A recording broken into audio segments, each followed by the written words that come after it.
Samedi pascal, veille de la résurrection du Messie, le moment choisi par le président de la République, Félix-Antoine Tshisekedi Tshilombo, en vue de faire le tour des différents chantiers devant abriter les 9e Jeux de la francophonie. Une première depuis le lancement des différents travaux de construction des infrastructures pour ce grand rendez-vous sportif et culturel. À son arrivée sur terrain, il est accueilli par une forte délégation des officiels avec en tête le Premier ministre Jean-Michel Samalou Kondé, avec à ses côtés le ministre des Sports et Loisirs François-Claude Kaboulou-Moana Kaboulou.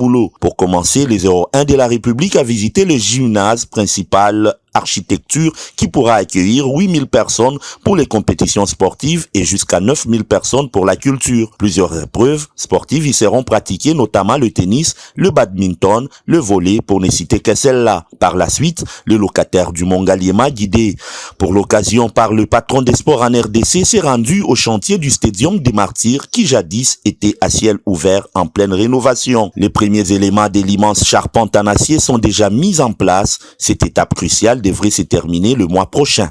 Il restera par la suite le gradin sur la partie basse et le parquet pour accueillir les basketteurs. Juste après le complexe omnisport des Martyrs, le président de la République s'est rendu au stade Tata Raphaël pour le même exercice avant de chuter par les campus de l'université de Kinshasa qui servira de village d'hébergement pour les 9e Jeux de la francophonie. Après la visite d'inspection de François-Claude Moana Kaboulou, ministre des Sports et Loisirs, le jeudi dernier, cette visite présidentielle donne une lueur d'espoir sur la tenue effective en RDC de ces grands événements sportifs et culturels de l'espace francophone.